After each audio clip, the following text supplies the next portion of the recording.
Israel has eased its blockade on the Gaza Strip. Not by as much as some would like, but the Middle East envoy Tony Blair says it is a good start.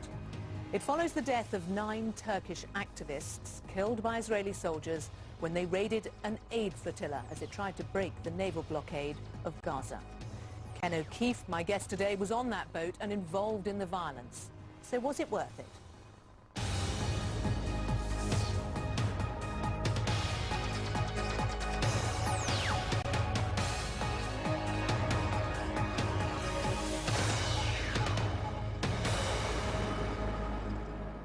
Ken O'Keefe, welcome to Hard Talk. Thank you for having me. The blockade on Gaza has now been eased, so do you consider what you did a success? Well, I consider the easing to be unacceptable. I consider that to be a euphemism for there's still a blockade. The blockade is unacceptable in every way, and until it's completely broken, then there is no success. On that day, there'll be partial success, but ultimately the goal is not just the ending of the blockade, but to have real stability, security, and peace in that region. So until we achieve that, there is no success. Do you think that partial success, as you call it thus far, was worth the lives of 9 Turkish men? Absolutely, and I say that not lightly at all, because Palestinians die every day, and we don't hear about them in the news like we've heard about them in the flotilla. And it seems as if the Palestinian lives don't equate to non-Palestinian lives. I don't agree with that. Palestinian lives are every bit as precious as every other person's life, yet they die on a regular basis. But aren't there other ways of doing it? 9 men lost their lives. Isn't there another way to convince Israel to ease its blockade? Well, there's no question at all that before this flotilla happened and the violence that Israel perpetrated on that ship, there was no real talk of ending the blockade, easing the blockade. America was standing behind its policy of supporting Israel unconditionally. The Egyptians were collaborating with the Israeli and American policy in keeping Rafah closed, and ultimately there was no real talk from the EU or the United Nations. So only because people have died and done what they are capable of doing do we see any real movement of all. I don't know how we can possibly ignore that. Let's turn to what happened on that morning when the Mavi Marmara was boarded by Israeli soldiers. The Israeli Defense Forces released video that they have obtained of the event, and we can take a look at it here now. Where were you at the time? Were you on the top of the ship? I was one deck below the top deck where the commandos are coming down. What the Israeli Defense Force say about this is that, and it's clear from some of the video, that it was when the first soldier came down that he was attacked. Yeah, what the Israelis are not revealing is all the footage that would not support their whole idea of what happened on that evening. There's lots of footage that has been confiscated and is held in control of the Israelis. I saw one dead body before I came into contact with the first commando that I helped to disarm, and he was shot right square in the forehead, and I know this man was a photographer and was not holding any weapon at all. Before they started coming from the helicopters, they came from the boats at the sides and were firing percussion grenades. They were also firing rounds, which it would appear have been live rounds as well, and ultimately they were using all means to cause disruption and chaos. It was an attack. It wasn't a boarding, it was an attack. Israel says that when they went on board, they used rubber bullets and paint guns, which they used for riot dispersal. And it was only when a firebomb was thrown at them that one of their soldiers was stabbed, and when their pistols were taken off them, that they used live ammunition. You know, Ehud Barak said before we let out on that mission that they would use any means to stop us, and at any price they would stop us. That's his declaration before we headed out.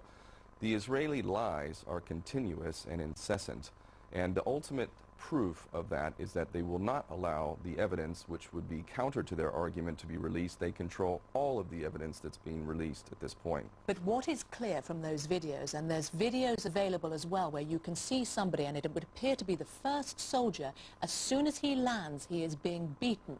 A second one come down, the same thing happens.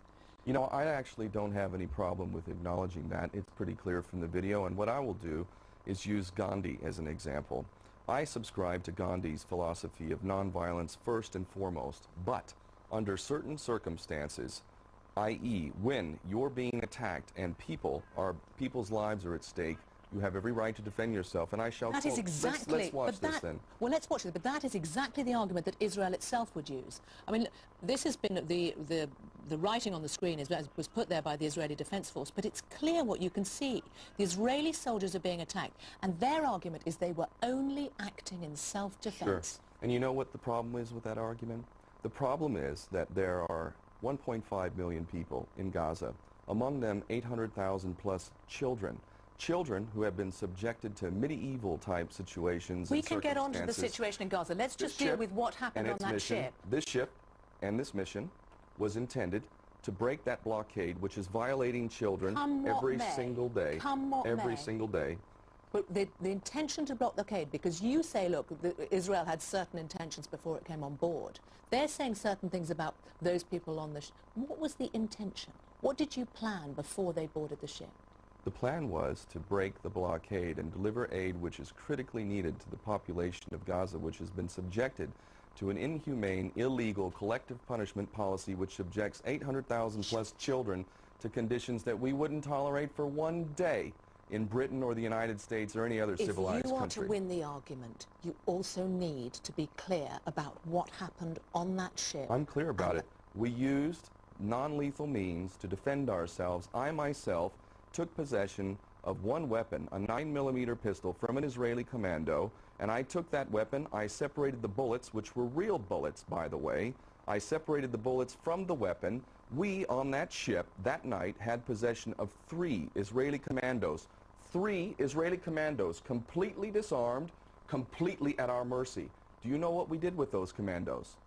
Do you know what we did with them? Well, I know you eventually released them. We released them.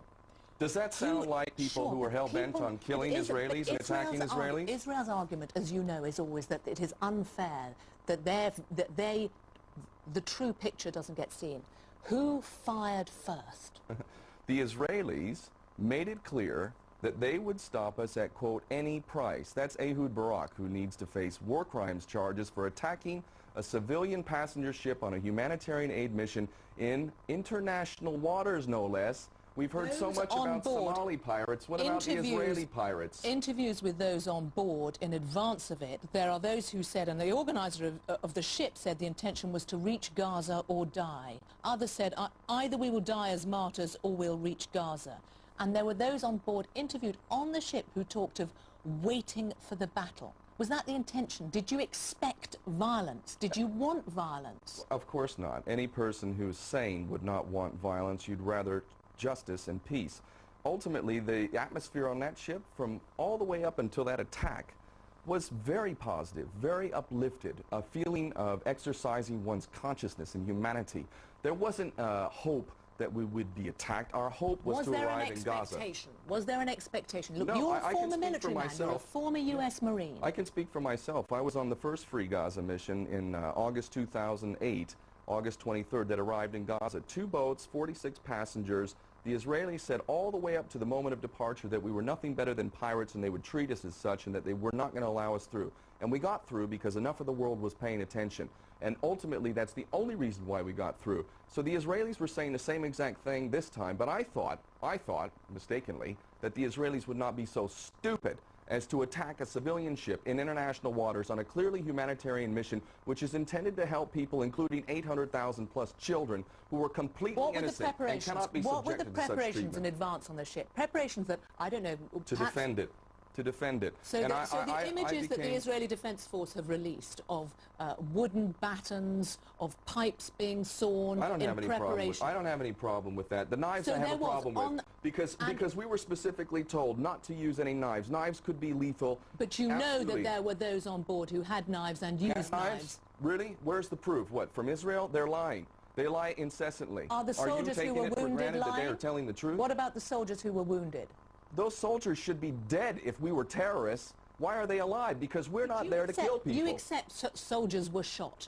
No, I don't accept that. So do you know how many soldiers died in the invasion of Gaza last year? The point... Do you know how they died? I'm interviewing you.